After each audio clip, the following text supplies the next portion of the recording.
please give a big white arse welcome to Pat Divilly.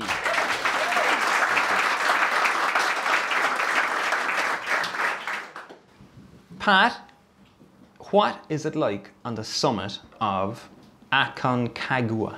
Did I say it right? It's almost as hard to pronounce it. Well, it's not that hard, but a lot of people struggle to pronounce it. Aconcagua, yeah, the highest mountain in South America, highest mountain outside the Himalayas. It was very quiet when we got up there. We were the last of the season to get up to the top, so it was peaceful. I think we had great intentions of all the different photos we were going to take, but we were just exhausted at the top, Really? so kind of panned out for 15 minutes and got back down fairly quickly. But it was cool. Now, you did this when, in February, was it? February, or just recently in the last couple of months? Okay. I think we were kind of going back and forth before I left and when I got back. So at the end of February, it took 3 weeks.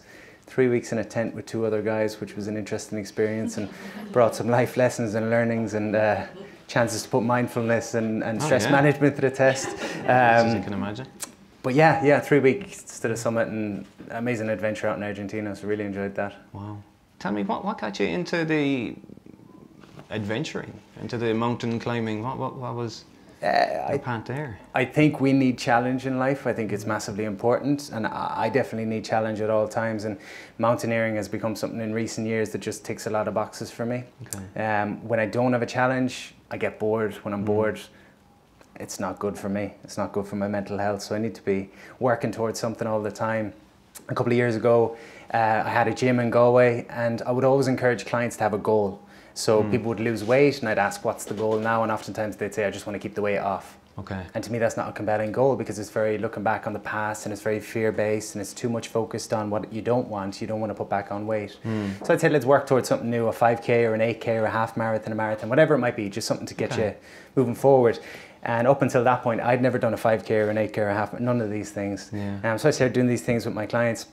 Eventually, I think we'd done everything you could do in Ireland, and so I brought a group to Machu Picchu and then to Nepal, to Everest Base Camp, and eventually I ended up in Argentina. So those trips for me just give me a lot of headspace. I think we spend so much time on our phones and so much time connected to everything outside of ourselves that the idea of spending a couple of weeks on your own, pretty much, it's appealing to me in a way. Yeah. And do you see this as the start of almost like a lifetime of exploration and adventuring, or do you think, or are you just getting it out of your system? No, I love it. I would like to do it forever.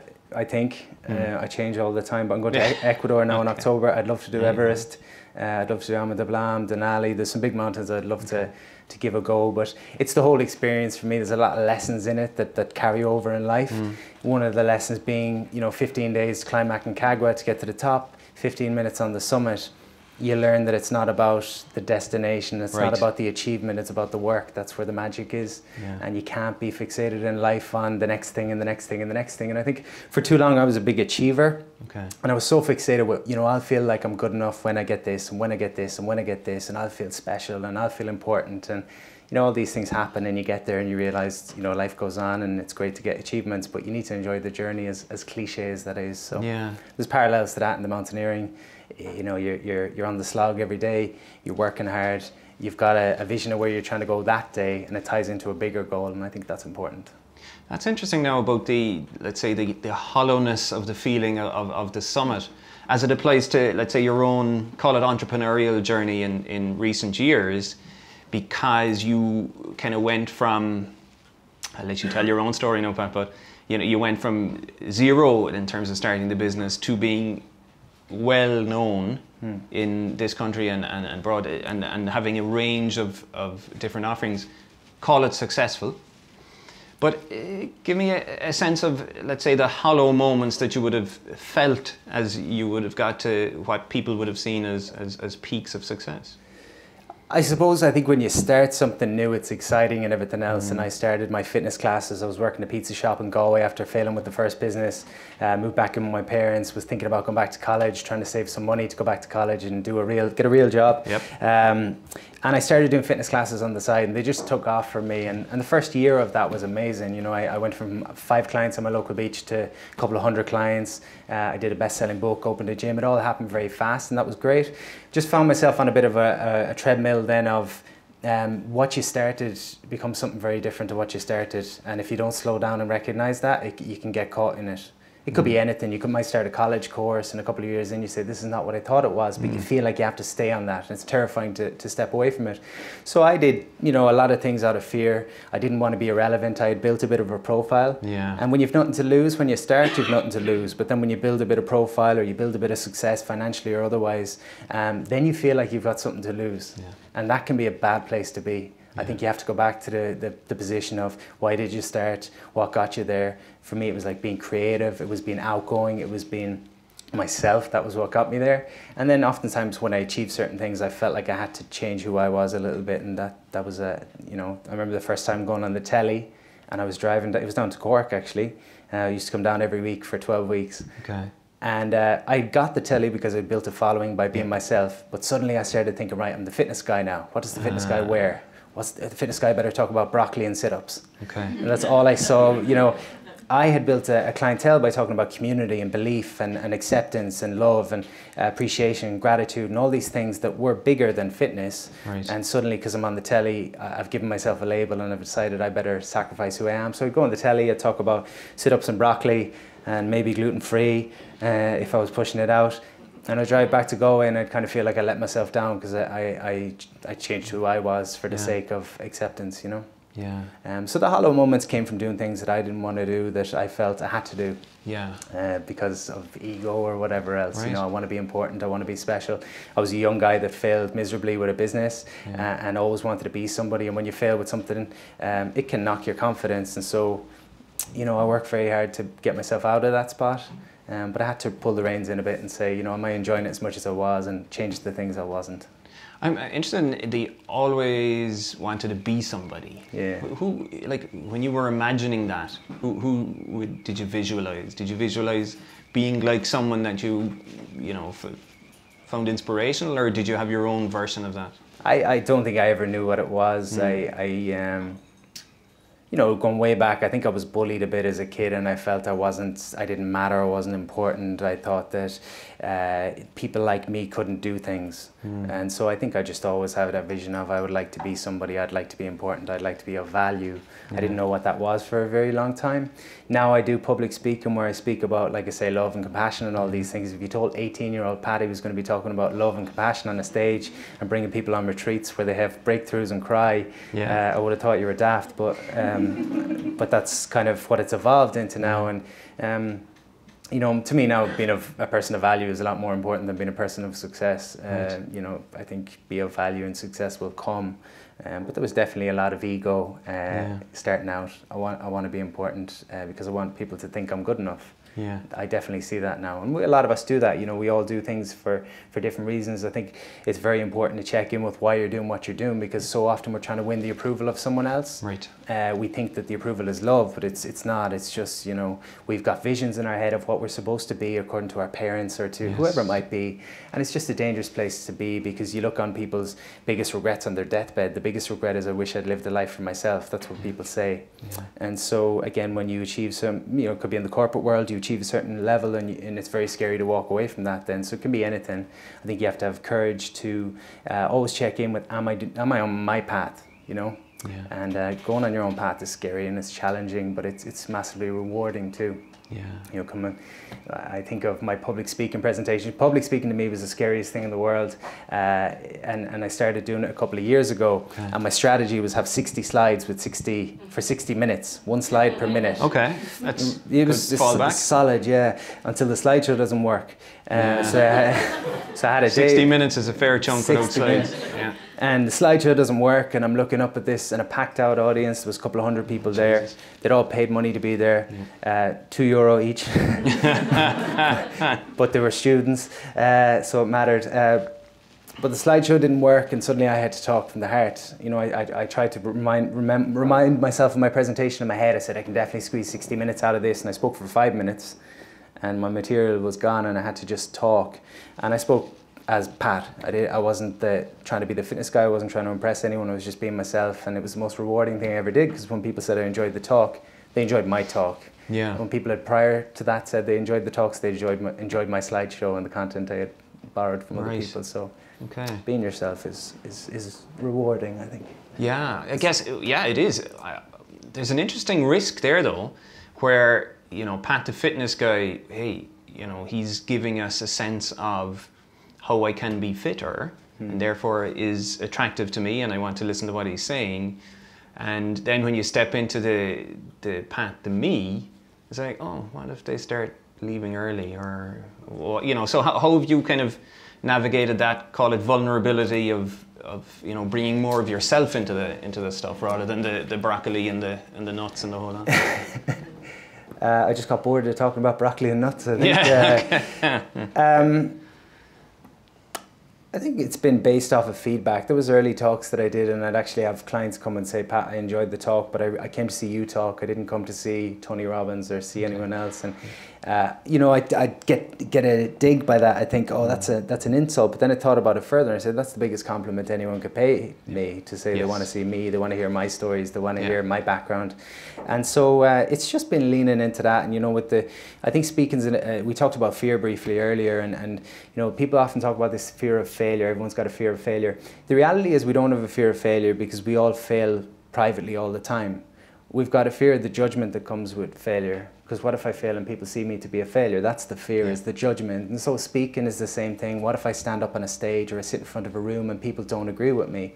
And so, you know, I've learned, I suppose, to let go of that fear as best I can. It's always going to be there.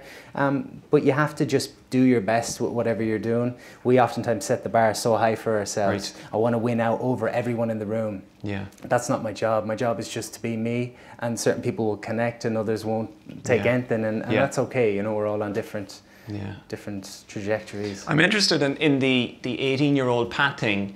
Even going back a few years when you were in school, had you a sense that you were going to be going on a path of fitness first and then into like that helping others, you know, get better in some way, or, you know, was that always there, or is this something that has emerged? I discovered the self-help books at about 12 years of age, which I don't know what that says about me, but I started reading the self-help books and the classics, and I got into that at the same time as fitness. But I wanted to be a fitness trainer.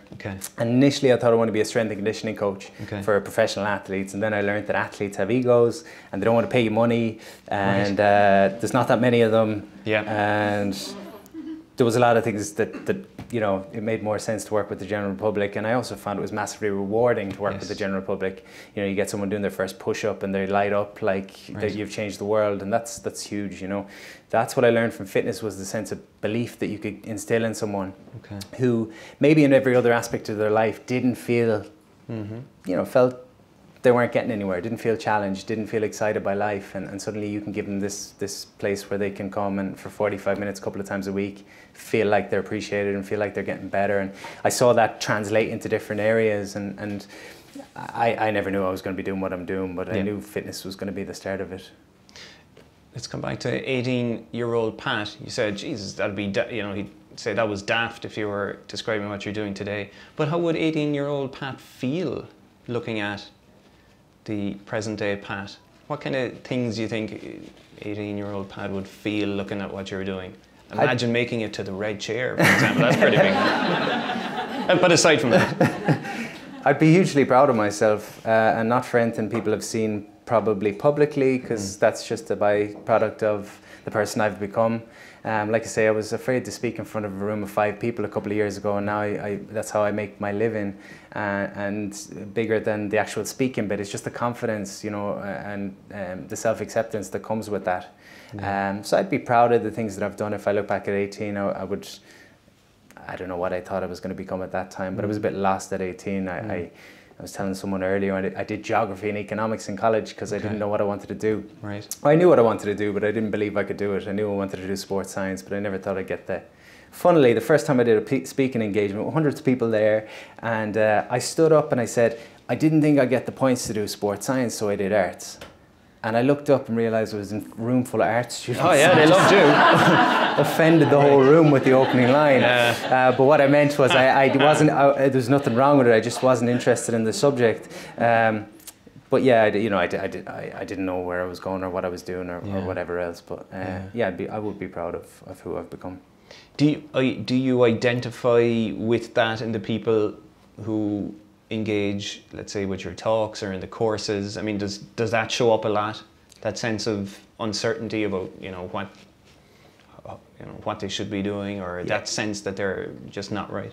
Yeah, I think one of the big things for us all is that we have maybe these grandiose visions of my life purpose looks, I should know what it looks like, and I don't think any of us know. You're very lucky if you figure out your life purpose early in life, and I believe it's a case of leaning in all the time. So I started teaching fitness classes, and then someone gave me a chance to do a talk, and I did the talk, and I leaned into that even though it was scary, and then there was, you know, it's always, you know, saying yes by something that's a little bit scary but exciting, and that's how you learn who you are, and that's how you find your life purpose. I'm sure what I'm doing now is very different to what I'll do 10 years from now, and people will ask now, how did you start doing speaking? As well, I you know, we talked about fear earlier. I identified that speaking was very scary to me, but that it would open doors for me. So I saw something more positive in it than the fear-based thing that was holding me back. But I do see that in everyone. You know, we sometimes we try to jump from A to Z, and we think that we're supposed to figure out, and life is supposed to be a straight line of and there's B and the C and there's D and the Z, and there's so many letters before Z, and you just need to get to the next one, and it's just having the courage to lean into that all the time. And you know, sometimes we paralyze ourselves with fear by thinking of how big the jump is, and we talk ourselves. A funny story on fear, because we were talking about fear earlier. I ran a retreat a couple of years ago, and at the end of the retreat, the guys said, we'd love to jump off the diving boards down in Blackrock. It's in Galway. There's a diving boards. And there's 10 of us. And we went down, and one by one, we all jumped off the diving boards. And it kind of signified jumping into a new chapter of life and really sticking the ideas of overcoming fear. And there's one lad at the end who just was taking forever. 15 minutes go by, he stood on the diving board, and we're trying to encourage him. He said, it's going to be okay. I'll call him Jack. Come on, Jack, let's do it. 20 minutes. Come on, Jack, let's do it. 25 minutes. Come on, Jack, let's do it. 30 minutes. Jack, the rugby's about to start. You're going to have to jump pretty quick. And he stands there forever. And eventually I said to him, if you jump in the next couple of seconds, I'll give €100 to charity. And he jumped straight away. And there was 2 lessons. One was, if it's about something bigger than yourself, you're more likely to take a step. But the other lesson was, the longer he stood on the diving board, the scarier it got, because that's how fear operates. And so the following week, he's in the Front Door pub, which is in Galway. It's on Key Street, great pub. And he sees a girl across the bar, and he says, she's beautiful. He didn't say she's beautiful, but he said something to that effect. She's, approximately. That was approximately. That was the thrust of his thing. I'll shut up. Go on. And he says, you should go and talk to her. And he says, I can't go and talk to you. You should go and talk to her. I can't go and talk to you. You should, like, getting deja vu here from the week I'll give you €100 there to think of you. No, I'm tight on a night out. Wingman for charity. That's a business idea. Go on. Eventually went over and says, my friend Jack would like to meet you. Would you come and say hello? And she walked over, and she looked him up and down. She says, you're the fella from the diving board last week. And it was the exact same situation 2 weeks in a row. One was talking himself out of jumping off the diving board. The other was talking himself out of going over and saying hello to a girl. Fear, the longer we wait, the scarier it gets across the board, whatever the fear is, because we listen to ourselves rather than talk to ourselves. The biggest thing, and Martin was talking about it, is we all listen to ourselves. We don't talk to ourselves. And when you listen, you've got crazy things that come up. So he was building a story of the 100 ways she was going to reject him, rather than talking to himself and saying, I just got to go and say hello. That could have been a positive affirmation about, you know. And he was setting an excessive goal. He's thinking about where they're going to get married before he's had a conversation. If he thought about having a conversation, it would have been a lot easier. So fear, I think, is often, you know, speak to yourself rather than listen to yourself, because we've got a negativity bias. We always tend to focus on the negative. They say negative thoughts are like Velcro, and positive thoughts are like Teflon, that just, you know, 100 people say something nice, you're only going to remember the one that said something the opposite. Unfortunately true. So we got to learn to talk to ourselves in an empowering way, and we got to lean in and make it accessible, that it's not about throwing yourself into a panic zone where it's too much too quick, but just lean into fear a little bit every day, I think, is huge. Brilliant. Speaking of charity, you've got involved in a bunch of causes. Is it related to what you just said? Was that the why you got so actively and impressively involved in various things, or what was the stimulus for all that work you do? Initially, the first thing I did was just a small fundraiser for the Galway Rape Crisis Centre, and at the time I'd gone, like I say, from working in the restaurant to having 100 clients very quickly, and I don't need much in life in terms of, like, I'm a pretty simple person. Hopefully not simple that way, but simple life style. But I mean, I felt very grateful for having gone and achieved something in over a couple of months, and I thought, you know, it's easy for me to give back here. I just give the proceeds from this month's classes to a charity, and that started to snowball, and I became an ambassador for Cystic Fibrosis Ireland. That was to support a friend. His daughter has CF, and I saw the struggle he had gone through. He was always very good to me, and I thought, here's a chance to give something back. And we raised 165 grand for cystic fibrosis, and then I'm very passionate about mental health, and so we raised 50,000 for mental health, and then built schools, and it's just all things that I like bringing people together, and there's no better way of bringing good people together than charity, because you tend to get good people come together when it's for something, like I say, bigger than yourself, because it gets you out of your own head, it gets you out of your own ego, it gets you out of your own way. Yeah. You know, I would have people, hey, come do Tough Mudder with us. We got 500 people coming. Oh, I couldn't do that. It's for CF. They can't do it because their lung capacity is low. It's not that you can't do it, it's that you won't do it. Okay, I'll do it. Cool, let's go. And that was a persuasive pitch there, wasn't it?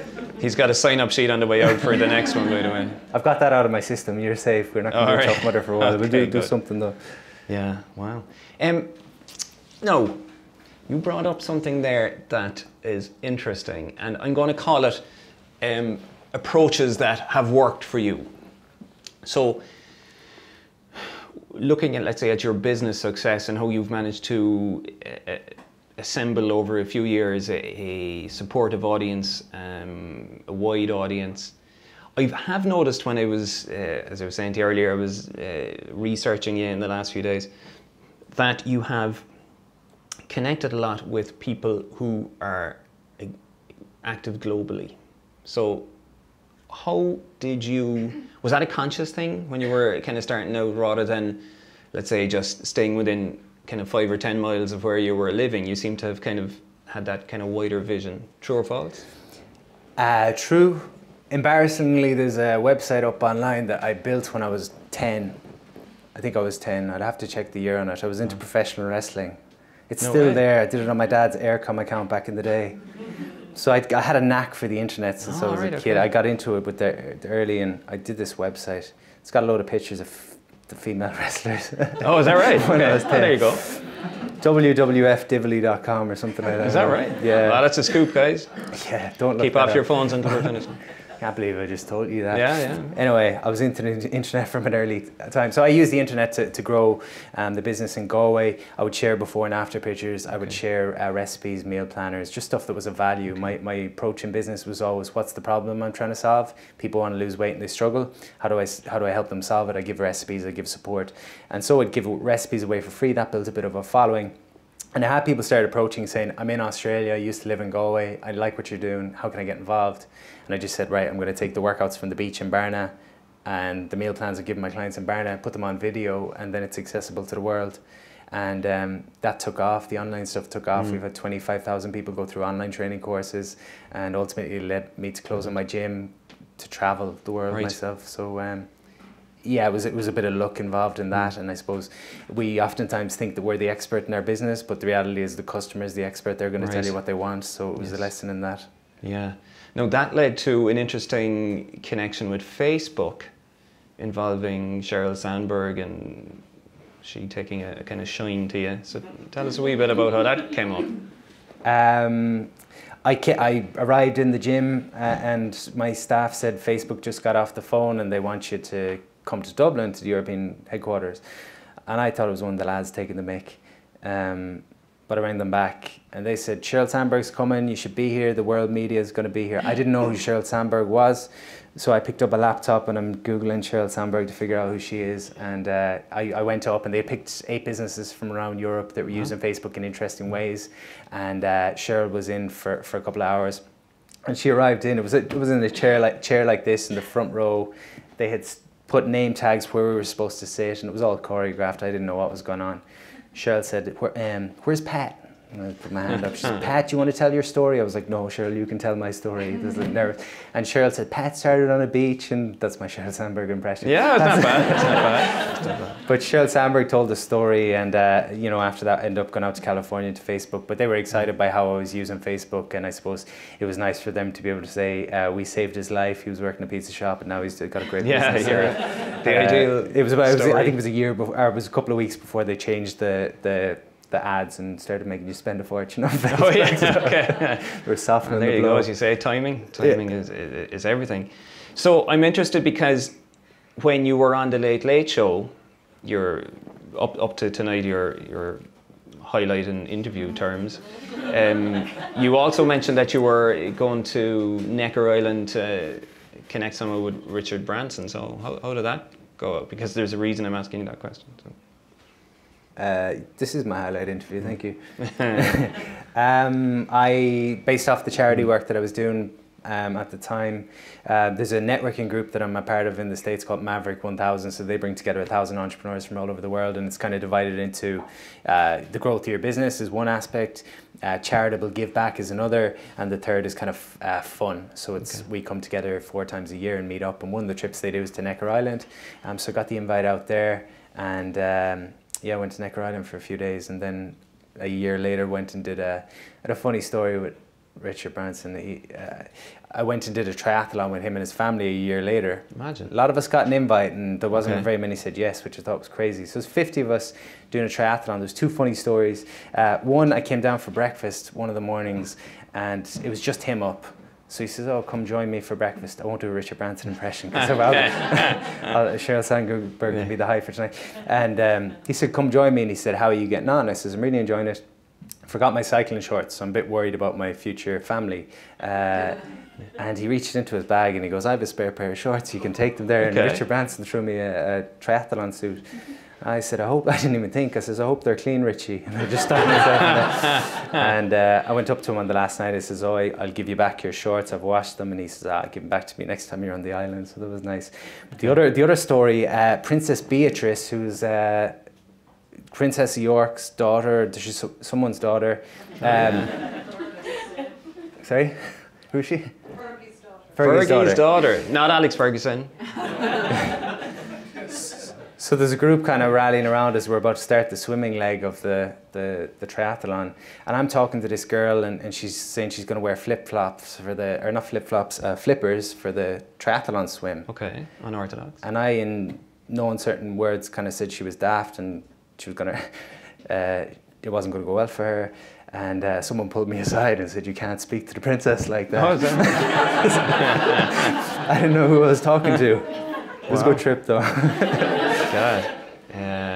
Yeah, so that's okay, that's perfect because that sets up my question. So I want you to kind of do a league table of like 4 big experiences. Obviously one is sitting in the red chair, being on the Late Late Show, hanging out in Necker Island with Branson, and the whole Sheryl Sandberg thing. So what, obviously 1 here. Yeah. So how does 2, 3 and 4 compare?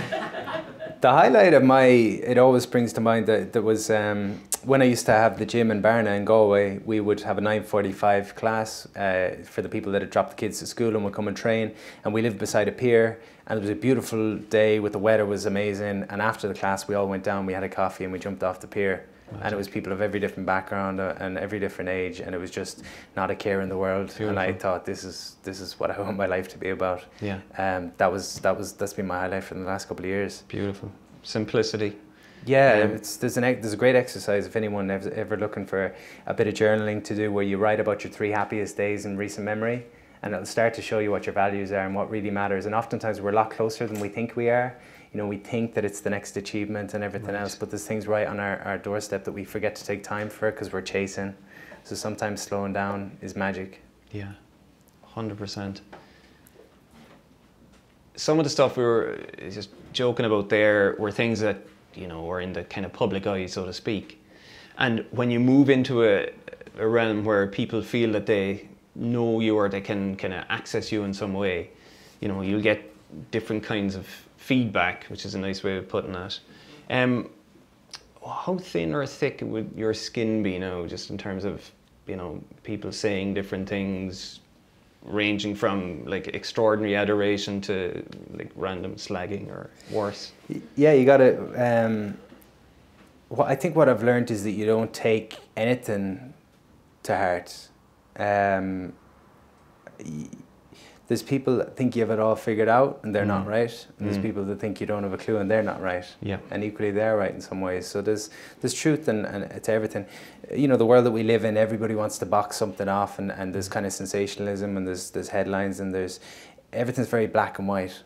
So people either love you or they hate you. There's no kind of middle ground of he's a decent guy or he's this, that, the other. So I often laugh at the seminars. There's oftentimes maybe a woman that comes to a seminar and she thinks I've got it figured out, and her husband thinks I'm an asshole.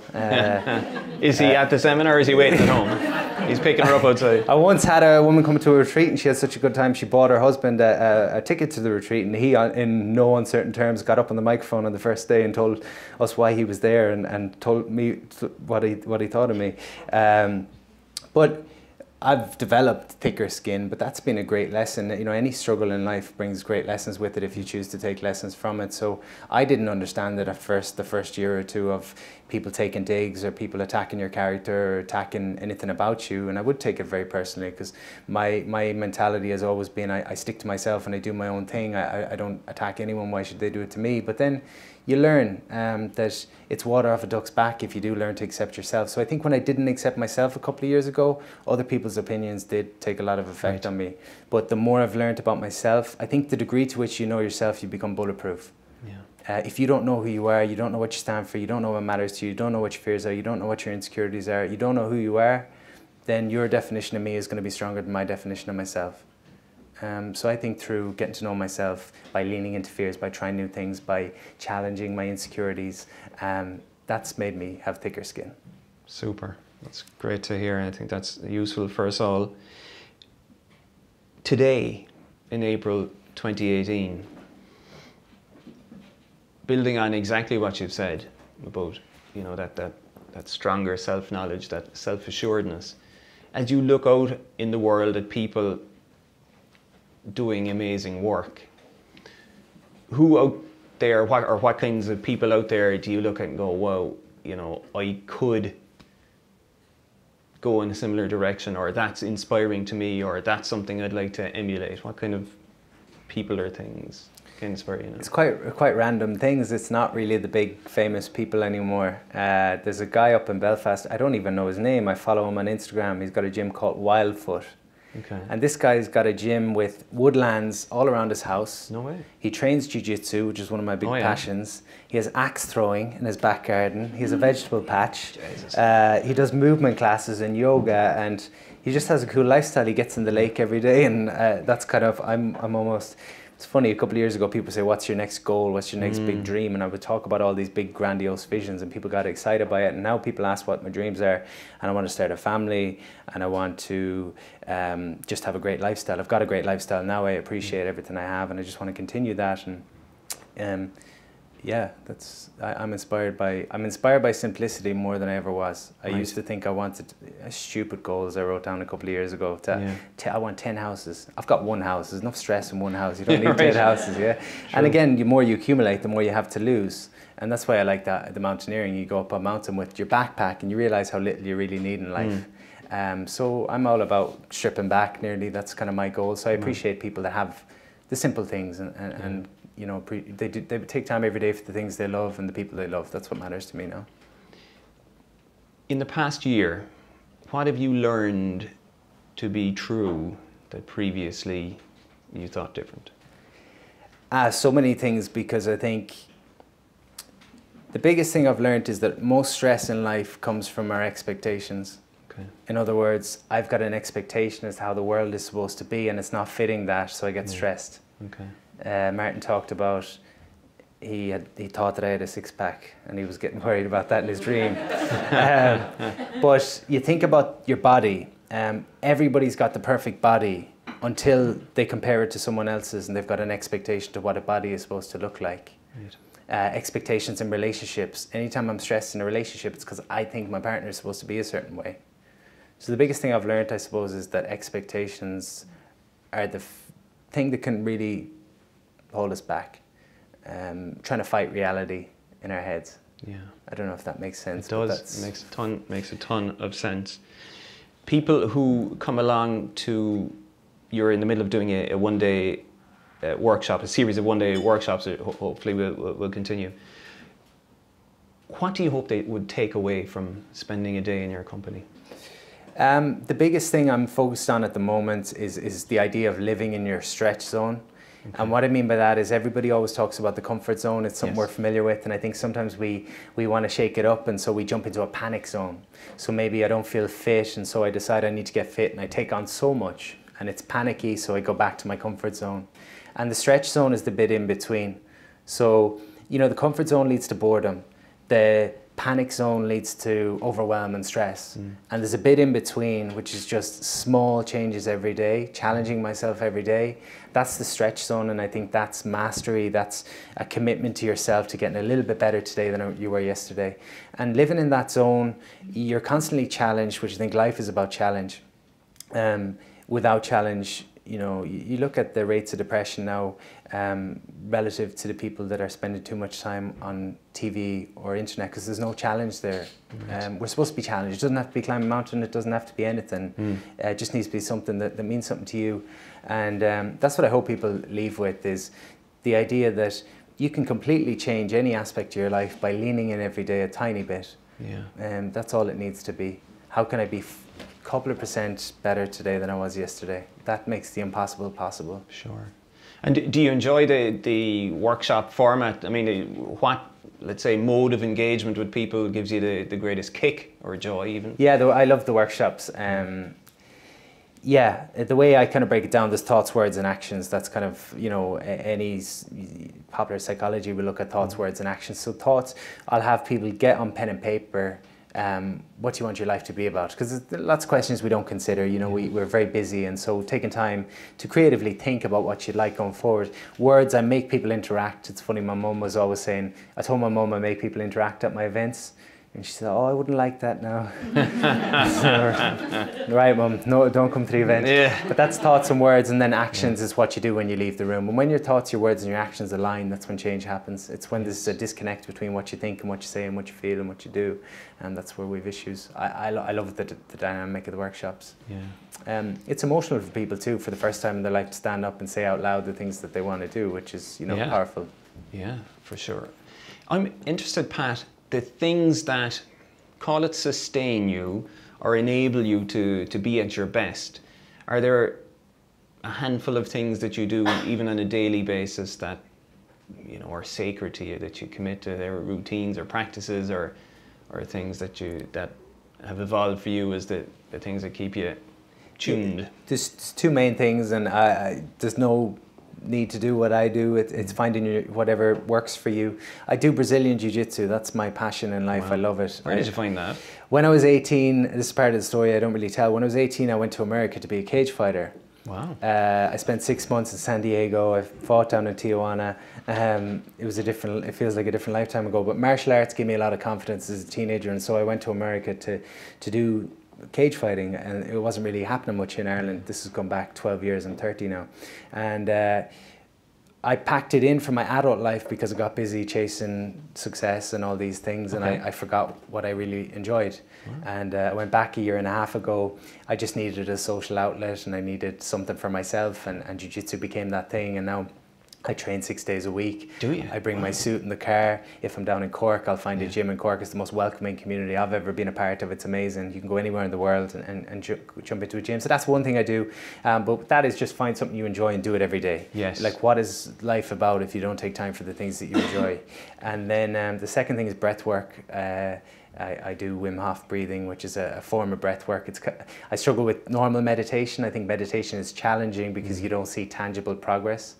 Okay. You can do push-ups, get 10 yesterday and 11. In a couple of weeks it's obvious. You can see what you're doing, but I think meditation sometimes it's hard to see that I know. Return. But Wim Hof breathing, there's a guy called Wim Hof, the Iceman. He's set 26 Guinness World Records for cold immersion and climbing Everest in his shorts and just crazy stuff. He's phenomenal. So I spent a week with him in December, and he's really inspiring. In your shorts and ice? Or did he allow you to I'll tell you, there's an interesting lesson in it. We climbed the highest mountain in Czech Republic in our shorts, and it was very snowy and very cold, and the idea was through breath and through focus you wouldn't feel the cold.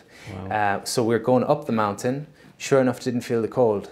Not wearing anything, only boots and shorts, and actually sweating even though it was very, very cold. So it showed the power of the mind. But as soon as we turned around, and we were focused on the summit. We had a focus going up. Okay. And then as soon as we turned around, you're thinking about your lunch and thinking about pints in the bar and you're thinking about 5 different things and your focus goes every direction, your energy. And suddenly it got very cold. Okay. But so I do Wim Hof breathing every day. It takes about 20 minutes. It's kind of hyper-oxygenating your body. If you think about when we're stressed, we breathe quite shallow. You know, when you're anxious or you're stressed. And we're chronically stressed, and so we breathe here. And that's the top quarter of your lung maybe. So there's a big part of your lung not getting oxygenated.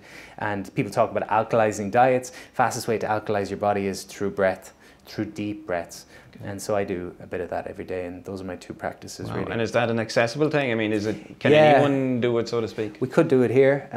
Wim describes it as getting high on your own supply, so you might be walking out looking a bit... He sounds like a cool dude to hang around with, literally. There's a video on... I have a video on YouTube with a guided... It takes about 15 minutes. It's well worth a try if you kind of tried to implement a meditation practice and have struggled, because you go to events... Well, I go to events and people talk about the benefits of meditation, but I've never really found it to work for me in the traditional sense. Okay. But then again, your jiu-jitsu or whatever you take as your thing that you love, that's meditation in a way. That's getting in the zone, getting in flow. Anything that gets you out of your head and into your body, I think is powerful and beneficial.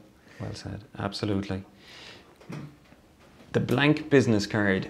If I was to hand you 50 blank business cards and you could print the same message on it and hand it to everyone here as they head home tonight, what would you put on it? Buy my book. No, I'd come back to live in the stretch zone. It's certain things I talked about a few years ago, and I just feel I look back and I feel like I didn't understand what I was talking about, and I'd probably be the same in a couple of years. But I used to talk about 1% better every day. That was my ethos in the gym. And I would tell people, you just got to get 1% better today. That's all you have to do, and keep coming back, and you'll be a different person before you know it. And even if you're not physically 1% better today, if you show up when you didn't want to show up, that's mentally building your resilience. And so now I talk about living the stretch zone. It's the same idea. It's just be a little bit better than you were yesterday. We all get caught in comparing ourselves to other people. Yeah. I talk about this idea of my body is perfect until I look on Instagram at the guys with the perfect tans, and I realize I'm Irish and I'm pasty and I'm always going to be pasty. Perfect tan, good luck. Yeah. So it's not going to happen. But that's comparison. Yeah. And this theme of, comparison is the thief of joy. But if the only person I ever compare myself to is who I was yesterday, my life can be a masterpiece. Yes. But if I spend my life comparing to everyone else, I'm just going to fight with myself for the rest of my life. And, you don't know what's going on in the person left and right of you's life. You don't know their reality. And absolutely, it's just such a shame to put other people on pedestals. We can take inspiration from everyone, but, be your own hero and a little bit better every day at anything. What keeps you in the stretch zone, so to speak? What kind of habits or discipline? Is it a discipline thing? For me, it's I look back on my life and I realize that the times when I was at my happiest, I was being challenged in some way. Okay. And again, that doesn't have to be a climbing a mountain or anything else. But if maybe people can resonate in the room that you've gone after something, you've worked hard for it, and then you say, I'm going to ease off now for a while, and you can kind of hit a bit of a slump then, and you don't feel like you're progressing, you don't feel like you're working towards something. So it could be anything, like how can I stretch in my relationship and be more open and more honest? How can I stretch with my health and be a little bit, whatever it is. Yeah. It's just that accumulative effect. Mm-hmm. So for me, it's just a reminder that it is in the journey. Yeah. And every day that I don't stretch, I suppose I'm doing the opposite. And I think everything in nature is growing or it's dying, and I'm committed to growth, in different areas. And yeah. Well done, you. Keep going in that journey, and thanks for everything you're doing with everyone here. Thank you. Ladies and gents, Pat Divilly.